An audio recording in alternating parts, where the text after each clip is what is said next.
Coba jawab. Tidak ada yang ngutuk Yesus, yang kutuk Yesus itu kalian. Di mana? Siapa yang mengutuk Yesus? Kutanya dulu. Siapa yang mengutuk Yesus? Siapa yang mengutuk Yesus? Oke. Di dalam Galatia 13, Kristus telah menebus kita dari kutuk.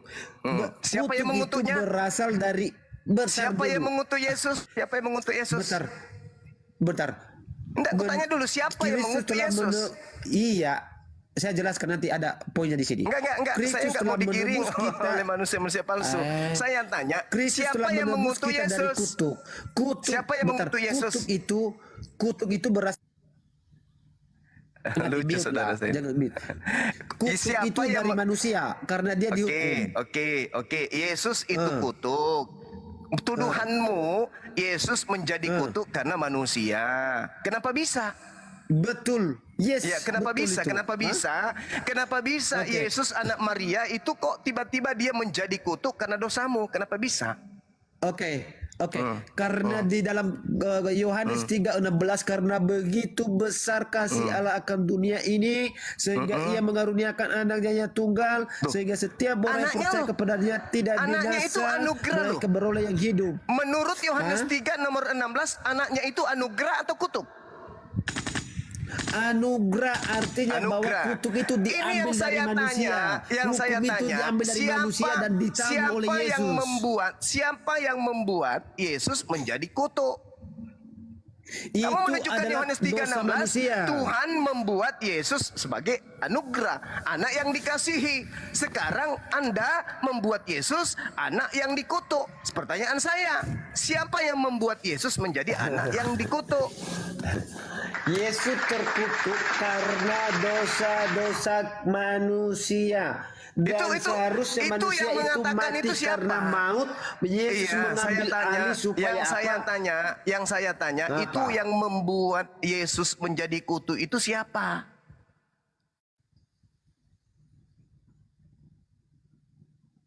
Siapa yang membuat anaknya Tuhan itu terkutuk? Sedangkan Tuhan mengatakan, anakku yang kukasihi, anakku yang kuberikan anugerah, anakku yang kumuliakan.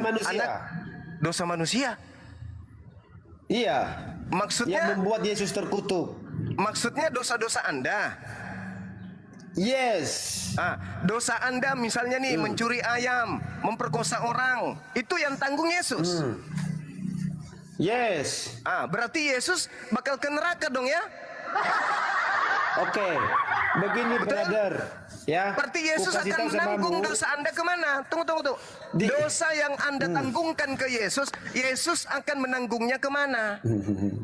Kemana?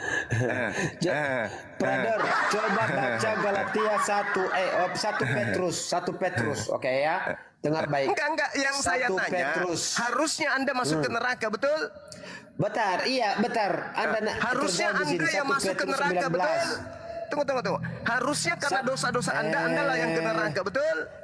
Dengar dulu. Tunggu saudaraku. Sungguh.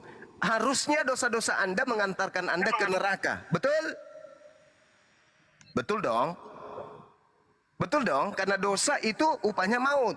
Harusnya dosa-dosa Anda yang ke neraka. Menanggung itu, betul? Ayo dong.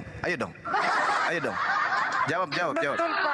Aku jangan di-mute lah. Jangan di-mute. Iya, makanya kalau saya bicara, Bang, Anda diam. Anda bicara, saya diam. Oke? Dosa-dosa Anda mencuri, memperkosa, itu harusnya Anda yang membawanya ke neraka, betul? Betul. Tetapi ditanggungkan oleh Yesus. Yesus yang menanggung itu, betul? Iya, kutuk, betul. Berarti siapa yang ke neraka? Siapa yang ke neraka menanggung dosa Anda? Ya kan Tuhan Yesus kan udah menanggung di atas kayu salib, bro. Udah selesai di atas. Saya tanya sama Anda sekali lagi, siapa yang menanggung dosa Anda ke neraka?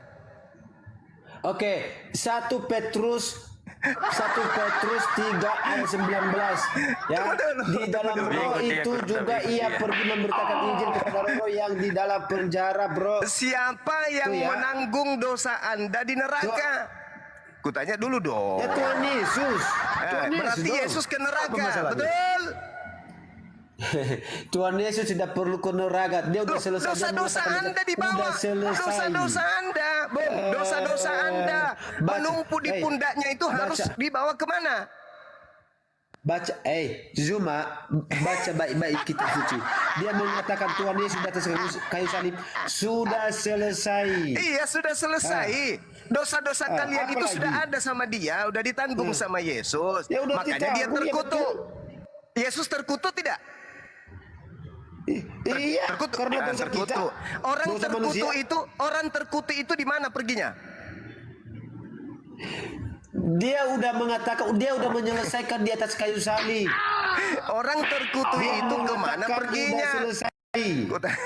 Orang Oke, terkutuk itu kemana tidak- perginya? Ke surga atau ke neraka? Oke, saya menjawab di dalam 1 Petrus 3 di mana kemanakah Tuhan Yesus selama 3 hari di dalam kuburan. Itu tak ada terjawab. hubungannya. Kalau yang masuk ke kubur itu penggenapan, saudara. Saudara, kalau 1 Petrus 3 itu Oh, penggenapan Yesaya 14 nomor 15 ke alam Anda tidak terima kubur, ke dalil alam saya? orang mati akan kuturunkan engkau. Siapa engkau itu? Lucifer, iblis. Anda kok nggak terima dalil saya sih? Saya terima. Itu malah menguatkan. Saya bacakan ya, saya bacakan ya. Menguatkan. Coba gini, Bung. Anda mengatakan Yesus ke alam kubur kan? Yes. Oke, sekarang baca Yesaya. Lucifer itu kemana perginya? Ketika iblis ingin menyamai Tuhan, ternyata Tuhan membanting iblis itu masuk ke alam maut. Coba baca Yesaya 14. Ayo. Belajar. Allah itu tempatnya yang kekal. Itu tempat iblis yang kekal. Nah, ini pertanyaannya apa sekarang, kata Tuhan? Dengar. apakah Sebaliknya, dengarkan. Yesaya 14 terhadap iblis. Sebaliknya ke dalam dunia orang mati engkau diturunkan ke tempat yang paling dalam di lubang kubur. Engkau akan dilepaskan. Ini siapa ini? Lucifer. Lucifer itu apa? Iblis yang kau sembah di tiang salib itu. Apa tadi? Kau akuikan? Itu iblis.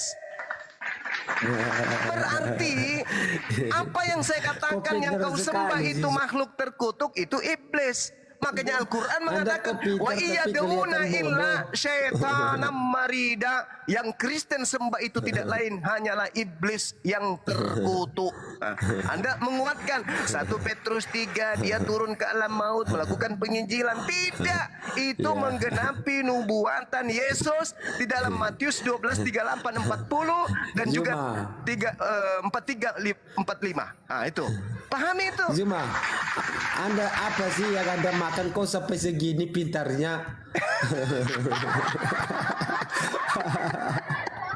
Masya Allah. Jadi itu Pintar dalil, tapi Bung. kelihatan bodoh betul. Saya Ini bisa dalil, bilang sama Bung. Anda. Ini dalil. Saya tidak menghujat, saya tidak menista. Orang menyaksikan Iya. mulut Anda sendiri karena kodrat kemanusiaan Anda mengantar Anda mengakui yang dikutuk itu adalah Yesus dan yang kutuk itu ada iblis, dosa, kemudian najis, kotor. Anda paparkan semua. Oke.